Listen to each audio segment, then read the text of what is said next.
അസ്സലാമു അലൈക്കും വറഹ്മത്തുള്ളാഹി വബറകാതുഹു. അൽഹംദുലില്ലാഹ് വസ്സലാത്തു വസ്സലാമു അലാ അഷ്റഫി റസൂലില്ലാഹ് വഅലാ ആലിഹി വസ്വഹാബിഹിൽ ഫായിസീന ബിറിദല്ലാഹ് അമ്മാ ബഅദ്. സ്നേഹബഹുമാനമുള്ള സഹോദരങ്ങളെ, ഒരുപാട് ഗുണപാഠങ്ങൾ സമ്മാനിക്കുന്ന ചെറിയൊരു ചരിത്രമാണ്. അപ്പോൾ ആ ചരിത്രം ഇത് എല്ലാം കൂടി പറഞ്ഞു തീരുമെന്ന് എനിക്കറിയില്ല. സിഫത്തു സഫ്വ എന്ന ഗ്രന്ഥത്തിൻ്റെ 2-ാം വള്ളി 493-ാമത്തെ പേജിൽ നോക്കി വായിക്കാം. ഹജ്ജൽ ഹജ്ജാജു എന്നാണ് ഇത് തുടങ്ങുന്നത്. ഹജ്ജാജ് ബിൻ യൂസുഫിനെ നിങ്ങളൊക്കെ കേട്ടിട്ടുണ്ടാവും. അയാൾ ഒരു വലിയ ഭരണാധികാരിയൊക്കെയാണ്. അപ്പോൾ ആയിരുന്നു. ഇപ്പം ഏതായാലും റമളാൻ മാസമായതുകൊണ്ട് മൂപ്പരെ കുറിച്ച് കൂടുതലൊന്നും ഇപ്പം ഞാൻ പറയില്ല. അദ്ദേഹം ഹജ്ജിന് പോവാണ്.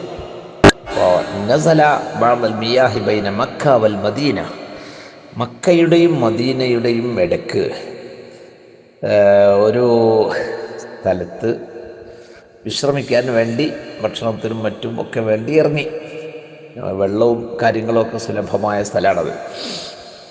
എന്ന് പറഞ്ഞാൽ പഴയ കാലത്ത് യാത്രകൾ, ഇപ്പോൾ ആധുനിക ലോകത്തെ ചെറുപ്പക്കാരെ കുട്ടികളൊക്കെ മനസ്സിലാക്കി വെക്കുന്നത് നല്ലതാണ്. ഇന്നിപ്പോൾ നമുക്ക് നല്ല നല്ല ഇടത്താവളങ്ങൾ, സ്റ്റാർ ഹോട്ടലുകൾ, പാർക്കുകളൊക്കെ ഉണ്ടാവും.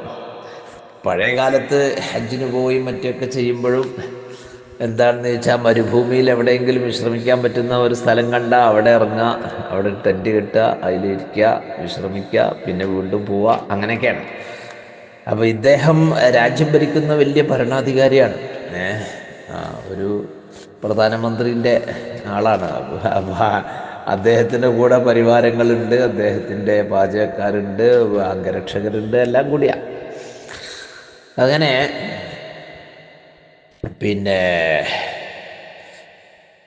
അവിടെ അദ്ദേഹത്തിൻ്റെ തന്നെ പാചകക്കാരൊക്കെ കൂടെ ഉണ്ടാവുമല്ലോ. അപ്പോൾ അവർ നല്ല വിഭവങ്ങളൊക്കെ തയ്യാറാക്കി ഇദ്ദേഹത്തിന് മുമ്പിൽ കൊണ്ടുവന്ന് വെച്ചു.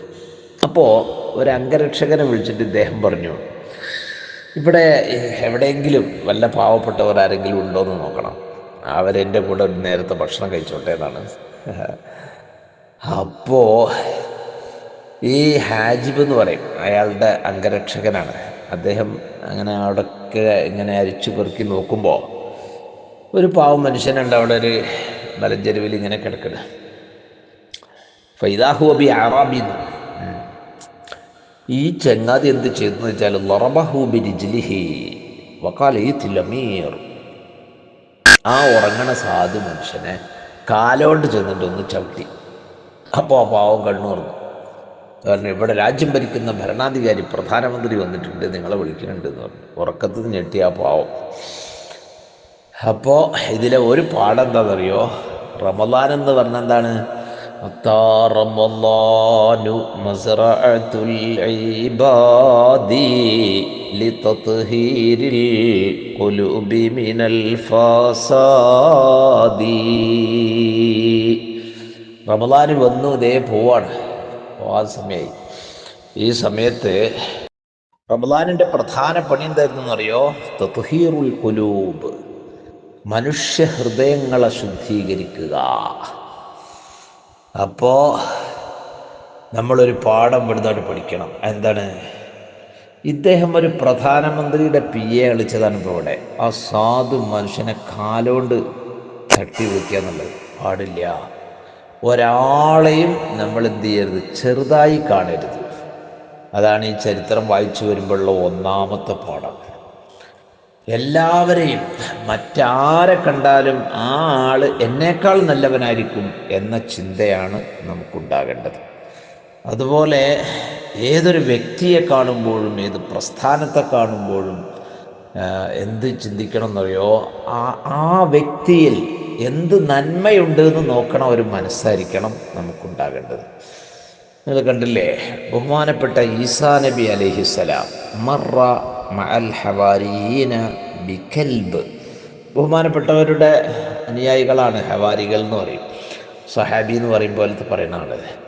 അപ്പോൾ മഹാനായ ഈസാ നബി അലൈഹിസ്സലാമും കൂട്ടുകാരും കൂടി ഇങ്ങനെ പോവാണ്. പോണ വഴിയിലുണ്ട് ഒരു കെൽബ്. അത് കെൽബ് പറഞ്ഞാൽ നിങ്ങൾക്ക് മനസ്സിലായല്ലോ.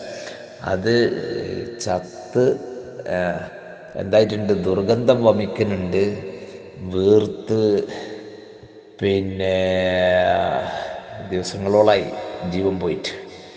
അപ്പോൾ വല്ലാത്ത ദുർഗന്ധമായിരിക്കും. ഉടനെ തന്നെ എന്തായി, എല്ലാവരും സാനബിൻ്റെ കൂടെയുള്ള ആൾക്കാരൊക്കെ മൂക്ക് പൊത്തി, ജീഫ, ഓ ഈ ശവത്തിൻ്റെ ഒരു ഗന്ധം, ഒരു ദുർഗന്ധം എന്ന് പറഞ്ഞിട്ട് എല്ലാവരും മൂക്ക് പൊത്തി. അപ്പോൾ ഈസാ നബി അലൈഹിസ്സലാം ഈ അനുയായികളെ, ശിഷ്യന്മാരെ പഠിപ്പിക്കുകയാണ്. മാ അഹ്സന ബയാദു അസ്നാനിഹാ, നിങ്ങൾ നോക്കൂ, ആ ശവത്തിൻ്റെ ആ ചത്ത് ചീർത്ത് ജീർണിച്ച് കിടക്കുന്ന ആ ശവത്തിൻ്റെ പല്ല് നോക്കൂ, ഒരു കേടും പറ്റിയിട്ടില്ല, നല്ല പല്ലല്ലേ എന്ന്. എന്താണ് അതിൽ നിന്ന് പഠിക്കേണ്ടത്? അതിൽ വേറെ ഒന്നുമില്ല, നല്ലതായി കാണാൻ അതിൽ വേറെ ഒന്നുമില്ല, കേട് വരാതെ നിൽക്കുന്നത് പല്ലാണ്. ആ പല്ലിലേക്കാണ് ആര് നോക്കുന്നത്? ഈസാ നബി അലൈഹിസ്സലാം നോക്കുന്നത്. തംബീഹൻ അലാ അന്നല്ലദീ യംബഗീ അൻ യദ്കുറ മിൻ കുല്ലി ഷൈഇൻ മാ ഹുവ അഹ്സൻ, ഏത് കണ്ടാലും അതിൽ എന്തുണ്ട് നന്മ എന്നാണ് നോക്കേണ്ടത്. ഈച്ചയെ പോലെ നമ്മൾ ആരും ആകരുത്. ഈച്ചൻ്റെ സ്വഭാവം എന്താ? വലാ തകുൻ കദുബാബിൻ ബിൽ ജുറൂഹി വഖഅ ദൂന സ്സിഹാഹി മിനൽ അഅ്ളാഇ മുസ്തലിമാ. വടിവൊത്ത ശരീരം ഒരാൾ, എപ്പോഴത്തേക്കും ഒരു കുഴപ്പമില്ല, നല്ല സുന്ദര കുട്ടപ്പൻ, പക്ഷേ ആ ദേഹത്ത് എവിടെയോ ചെറിയ ഒരു വ്രണം ഉണ്ടെങ്കിൽ ഈച്ച ആ വ്രണത്തിലാണ് പോയിരിക്കുക.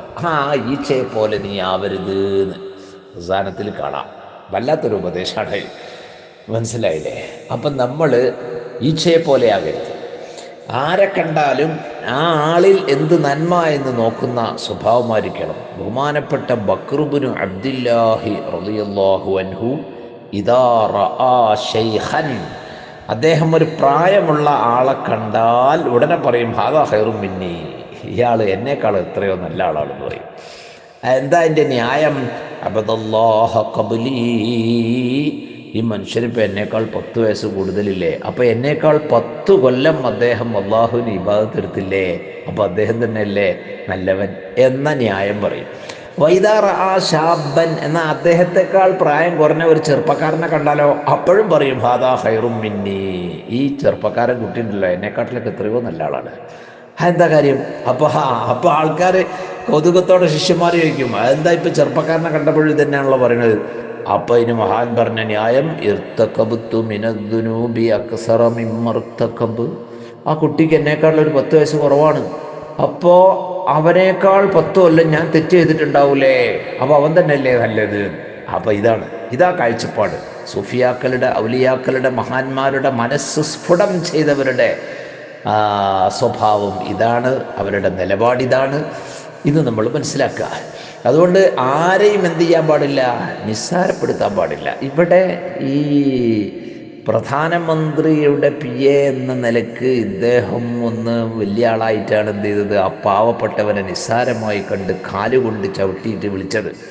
അങ്ങനെ ചെയ്യാൻ പാടില്ല. പള്ളിയിലാണെങ്കിൽ നോക്കൂ നിങ്ങൾ, ചിലപ്പോൾ നമ്മൾ ഇഖാമത്ത് കൊടുക്കാറായി, മല്ലാക്ക മൈക്കിൻ്റെ അടുത്തേക്ക് പോകുന്നുണ്ട്, അപ്പോൾ ഒരു പാവം നോമ്പ് നോറ്റ് കിടന്നുറങ്ങാണ്. എന്നാൽ നമുക്കൊന്ന് കുനിഞ്ഞ് അദ്ദേഹത്തെ ഒന്ന് കൈകൊണ്ട്, സുഹൃത്തെ ഈ ഇഖാമത്ത് കൊടുക്കാറായി ഒന്നും എടുത്തില്ലല്ലോ അല്ലേ, അങ്ങനെ ചെയ്യേണ്ടത്. മറിച്ച് കാലോണ്ട് ഇങ്ങനെ ചവിട്ടിയിട്ട് ഇഖാമത്ത് കൊടുക്കാറായി പോയി ഒന്നും കൊടുക്കണില്ലേ, അത് ചോദിക്കാൻ പാടില്ല. ഇത് ഒരു ഉദാഹരണമാണ്. ഇങ്ങനെ ജീവിതത്തിൻ്റെ പല മേഖലകളിലും നാം ശ്രദ്ധിക്കേണ്ട കാര്യങ്ങൾ കാണും. ദീർഘിച്ചു പോകും, അതുകൊണ്ട് കൂടുതൽ വിശദീകരണത്തിന് ഞാൻ പോണില്ല. ഇനി ബാക്കിയൊക്കെ നിങ്ങൾ എന്ത് ചെയ്താൽ ഈ പറഞ്ഞതിൽ നിന്ന് മനസ്സിലാക്കിയിരുത്താൽ മതി. ഏതായാലും ആ സാധു മനുഷ്യൻ കണ്ണു തുറന്നു. അദ്ദേഹം ഇനി പടച്ചോനെ ഹജ്ജാജാണ്, അയാൾ വിളിച്ചിട്ട് പോയില്ലെങ്കിൽ ഇനിയിപ്പോൾ അത് മതിയാവും, ഞാൻ പോട്ടേന്ന് തീരുമാനിച്ചു. അങ്ങനെ ഈ അംഗരക്ഷകൻ്റെ കൂടെ ഈ സാധു മനുഷ്യൻ അങ്ങോട്ട് ചെന്നപ്പോൾ സുബ്ഹാന ജല്ല ജലാലുഹു നല്ല തീന്മേശ അല്ലെങ്കിൽ സുപ്ര വിഭവങ്ങൾ കൊണ്ട് നിറഞ്ഞു നിൽക്കുകയാണ്. ആ സമയത്ത് ഇദ്ദേഹം ചെന്നപ്പോൾ തന്നെ ഹജ്ജാജ് പറഞ്ഞു, കയ്യഴിക്കൊളി, എൻ്റെ കൂടെ ഭക്ഷണം കഴിച്ചോളൂ, എന്ന് വേണ്ടി നിങ്ങളെ വിളിച്ചത് എന്ന് പറഞ്ഞു. ഉടനെ ഈ സാധു മനുഷ്യൻ്റെ മറുപടി, ദഅാനി മൻ ഹുവ ഖൈറും മിൻക ഫഅജബ്തുഹു. താങ്കളെക്കാൾ വലിയ ആള് നിങ്ങൾ എന്നെ വിളിക്കുന്നതിന് മുമ്പ് എന്നെ വിളിച്ചിരുന്നു. ആ വിളിക്ക് ഞാൻ ഉത്തരം ചെയ്തു പോയിട്ടുണ്ട്. അതുകൊണ്ട് തൽക്കാലം എനിക്ക് അങ്ങയുടെ കൂടെ ഭക്ഷണം കഴിക്കാൻ പറ്റൂല എന്ന്. സുബ്ഹാന ജല്ല ജലാലുഹു. ഹജ്ജാജ് ചിന്തിക്കുന്നു, ഞാനാണ് ഈ രാജ്യത്തെ പ്രഥമ പൗരൻ, എന്നേക്കാൾ മുന്തിയവൻ പിന്നെ വേറെ ആരാ അവിടെ ഉള്ളത്? അങ്ങനെയാണ് അയാൾ ചിന്തിച്ചത്. ഉടനെ തന്നെ ചോദിച്ചു, മൻഹുവ, അതാര് ഇവിടെ ഈ രാജ്യത്ത് എന്നേക്കാൾ മുന്തിയവൻ പിന്നാരാ ഉള്ളത്? ഉടനെ തന്നെ മറുപടി പറഞ്ഞു, അല്ലാഹു തബാറക വ തആല. അല്ലാഹു ആണ്, താങ്കളെക്കാൾ വലിയ ആളാണെന്നല്ലേ തർക്കമല്ലല്ലോ. അള്ള വിളിച്ചിട്ട് ആ വിളിക്ക് ഞാൻ ഉത്തരം ചെയ്തിട്ടുണ്ട് എന്നാ പറഞ്ഞത്. എന്താ സുഹൃത്തെ നിങ്ങൾ പറയണേന്ന് ചോദിച്ചു. പറഞ്ഞ മറുപടി, ദഅാനി ഇലസ്സൗമി ഫസുംതു. ഇന്നൊരു സുന്നത്ത് നോമ്പിൻ്റെ ദിവസമാണ്, ഞാൻ ആ സുന്നത്ത് നോമ്പ് അനുഷ്ഠിച്ചിട്ടുണ്ട് എന്നാണ് പറഞ്ഞതിൻ്റെ ചുരുക്കം. അത് അള്ളാഹുവിൻ്റെ വിളിക്കുത്തരം ചെയ്തു പോയതാണ്. അതുകൊണ്ട് ഭരണാധികാരി എന്ന നിലക്ക് താങ്കളുടെ ഈ ക്ഷണം എനിക്ക് സ്വീകരിക്കാൻ നിവൃത്തിയില്ല. അപ്പ ഹജ്ജാജ് ചോദിച്ചു, ഫീ ഹാദൽ ഹർരി ശദീദ്. എന്താണ് സുഹൃത്തെ, ഈ ചുട്ടുപൊള്ളുന്ന വെയിലത്താണോ നിങ്ങൾ സുന്നത്ത് നോമ്പ് നോൽക്കണത്? ഉടനെ അദ്ദേഹത്തിൻ്റെ മറുപടി, നഅം, അതേ, സുംതു ലിയൗമിൻ അശദ്ദ ഹർറൻ മിൻ ഹാദൽ യൗം. ഈ ദുനിയാവിലെ ചൂടിനേക്കാളൊക്കെ എത്രയോ കഠോരമായ ചൂടുള്ള ഒരു ദിവസം വരാനുണ്ട്. ആ ദിവസത്തിൽ എനിക്ക് ദാഹജലം ലഭിക്കണം, അവിടെ എനിക്ക് അർശിൻ്റെ തണൽ കിട്ടണം, അവിടെ ഞാൻ രക്ഷപ്പെടണം. അത് ഉദ്ദേശിച്ചുകൊണ്ടാണ് മഹ്ശറിലെ ചൂട്. അത് ചിന്തിക്കുമ്പോൾ ഈ ദുനിയാവിലെ ചൂടൊന്നും ഒരു വിഷയമേ അല്ല. ആ നിലക്കാണ് ഞാൻ നോമ്പ് പിടിച്ചിരിക്കുന്നത് എന്ന് പറഞ്ഞു. അപ്പം ഹജ്ജാജ് പറഞ്ഞു, അഫ്തിർ വസും ഗദ. സുഹൃത്തെ, നിങ്ങളൊരു കാര്യം ചെയ്യും, നിങ്ങൾ ഇന്ന് ആ നോമ്പ് ഉപേക്ഷിക്കുക, എന്നിട്ട് ഇതിന് പകരം നാളെ പിടിച്ചോളി. ഇപ്പോൾ റമദാൻ മാസമൊന്നും അല്ലല്ലോ, നിർബന്ധമുള്ള നോമ്പും അല്ല. അതുകൊണ്ട് ഇന്നത്തെ ഈ നോമ്പിന് പകരം നാളെ ഒരു നോമ്പ് പിടിച്ചോളാൻ പറഞ്ഞു. കാരണം എന്താണെന്ന് ചോദിച്ചു കഴിഞ്ഞാൽ, നിങ്ങളുടെ ജീവിതത്തിൽ ഇനി ഇതുപോലെ ഒരു ചാൻസ് കിട്ടാൻ പോടില്ല. ഏത് ഈ രാജ്യത്ത് ഇത്രയും വിഭവസമൃദ്ധമായ ഒരു ഫുഡ്, അത് രാജ്യം ഭരിക്കുന്ന ഭരണാധികാരി, പ്രധാനമന്ത്രി എന്ന നിലക്ക് എൻ്റെ വിദഗ്ധരായ ഈ രാജ്യത്തു നിന്ന് തിരഞ്ഞെടുക്കപ്പെട്ട ആളുകൾ പാചകം ചെയ്ത എല്ലാ വിഭവങ്ങളും നിറഞ്ഞു നിൽക്കുന്ന സുപ്രേണി കാണുന്നത്. മനസ്സിലായില്ലേ? അപ്പം അതുകൊണ്ട് താങ്കൾക്ക് കിട്ടുന്ന ഈ ഒരു അവസരം നഷ്ടപ്പെടുത്തണ്ട. ഇന്ന് നോമ്പ് ഉപേക്ഷിച്ചിട്ട് അതിന് പകരം നാളെ പിടിച്ചോളാൻ പറയും. അപ്പം ഈ സാധു മനുഷ്യൻ ഹജ്ജാജ് ഇബ്നു യൂസുഫിനോടൊരു ചോദ്യം, ഇൻ ലമിൻത ലിൽ ബഖാഅ ഇലാ ഗദീ. നാളെ ഞാൻ ബാക്കിയുണ്ടാകുമെന്ന് താങ്കൾ ഏൽക്കുകയാണെങ്കിൽ നോമ്പ് മുറിക്കാം, അങ്ങയുടെ കൂടെ ഇരുന്ന് ഭക്ഷണം കഴിക്കാം. ഞാൻ നാളെ ഉണ്ടാവും, നിങ്ങൾ ഗ്യാരണ്ടി ചെയ്യണം എന്ന് പറഞ്ഞു. അവിടെ ഹജ്ജാജ് കുടുങ്ങി. അദ്ദേഹം പറഞ്ഞു, ലൈസദാക ഇലയ്യ. അതുമാത്രം, ഞാൻ ഈ രാജ്യത്തിൻ്റെ മേലധികാരിയാണ്, ഇവിടുത്തെ എല്ലാ ഖജനാക്കളുടെ താക്കോലും എൻ്റെ പക്കലാണ്, എല്ലാ നിയന്ത്രണവും എൻ്റെ കയ്യിലാണ്. പക്ഷേ ഈ പറയണ ഞാൻ നാളെ ഉണ്ടാവുമോ പറയാൻ പറ്റൂല. പിന്നല്ലേ നിങ്ങളെ കാര്യം, വലാ തുർജി ഫിഅലൽ ഖൈരി മിൻക ഇലാ ഗദീ. ഒരു നല്ല കാര്യവും നാളെയാകട്ടെ എന്ന നിലക്ക് മാറ്റിവെക്കരുത്. ഈ വർഷത്തെ റമദാൻ ഇനി ആകെ 3-4 ദിവസവും കൂടിയുള്ളൂ. ഇതങ്ങോട്ട് പോട്ടെ, അടുത്ത വർഷത്തെ നോമ്പ് നോക്കാം, അടുത്ത വർഷത്തെ റമദാൻ നമുക്കൊന്ന് മുതലാക്കാം. അങ്ങനെയൊന്നും ചിന്തിക്കണ്ട. ഈ റമദാനിൻ്റെ ആദ്യ ദിവസങ്ങളിലുള്ള പലരും ഇപ്പോൾ ഇല്ല. ഞാൻ ഈ സംസാരിച്ചുകൊണ്ടിരിക്കുന്നതിന് തൊട്ട് മുമ്പ് ഒരാൾ മരിച്ച വിവരം വന്നിട്ടുണ്ട്. സുബ്ഹാന ജല്ല ജലാലുഹു. ഇനി ഈ ബാക്കിയുള്ള 3 ദിവസങ്ങൾ 4 ദിവസമാണെങ്കിൽ അത് നമ്മളൊക്കെ ഉണ്ടാവുമല്ലേ, ആർക്കും അറിയില്ല. അള്ളാഹു നമുക്കൊക്കെ ആരോഗ്യത്തോടെ ദീർഘായുസ് നൽകുമാറാകട്ടെ. വഅൻത ഫഖീദു. നാളെ എന്ന ഒരു ദിവസമുണ്ടായേക്കാം, അടുത്ത വർഷം എന്ന ഒരു 2027 ഉണ്ടായേക്കാം. പക്ഷേ വഅൻത ഫഖീദു, ആ നാളെയുടെ ഉദയ സൂര്യന്റെ ആദ്യ കിരണങ്ങൾ കാണാൻ നീ ബാക്കിയുണ്ടായിക്കൊള്ളണമെന്നില്ല. ഇതാണ് കഥ. അപ്പൊ അതെനിക്ക് ഏൽക്കാൻ പറ്റൂല എന്ന് ഹജ്ജാജ് പറഞ്ഞപ്പോ ഈ പാവപ്പെട്ട മനുഷ്യൻ പറയാണ്, പിന്നെ എങ്ങനെ നിങ്ങള് എന്നോട് ഇന്നത്തെ നോമ്പ് മുറിച്ച് നാളെ പിടിച്ചോളാൻ പറയണത്? അതെന്ത് ന്യായാണ് എന്ന് ചോദിച്ചു. അപ്പം മഹാൻ പറഞ്ഞു, അദ്ദേഹം പറഞ്ഞു, ഇന്നഹു ത്വആം ത്വയ്യിബ്, നല്ല നല്ല ഭക്ഷണമാണ്, താങ്കൾ കഴിച്ചോട്ടെ എന്നോർത്ത് ഞാൻ പറഞ്ഞു പോയതാണ്. അപ്പം പറഞ്ഞു, ലം തുതയ്യിബ്ഹു അൻത വലത്തബ്ബാഹ്, ആ ഭക്ഷണത്തിന് രുചി പകരുന്നത് താങ്കളല്ല, നിങ്ങളുടെ വിദഗ്ധനായ തബ്ബാഹുമല്ല. തബ്ബാഹ് എന്ന ആ പാചകക്കാരൻ, അപ്പം നിങ്ങളല്ല, നിങ്ങളെ പാചകക്കാരനുമല്ല, മറിച്ച് ഭക്ഷണത്തിന് രുചി കൊടുക്കുന്നത് ആരോഗ്യമാണ്. ആരോഗ്യമില്ലെങ്കിൽ പിന്നെ എന്ത് മുന്തിയ ഭക്ഷണം. സുബ്ഹാന ജല്ല ജലാലുഹു, ചിന്തോദ്ദീപകമായൊരു വർത്താനാണ് പറഞ്ഞത്. ആരോഗ്യം തന്നവനല്ലാഹ്, ആ അള്ളാഹുവിന് നന്ദി പ്രകാശിപ്പിച്ച് നോമ്പ് പിടിച്ചതാ ഞാന്. ആ ആരോഗ്യം തന്ന റബ്ബ് അത് നിലനിർത്തി തരണം. അതുകൊണ്ട് ആരോഗ്യം, കൈ മസിൽ പവറൊന്നും കാണിച്ച് ആരും അഹങ്കരിച്ചു പോകണ്ട.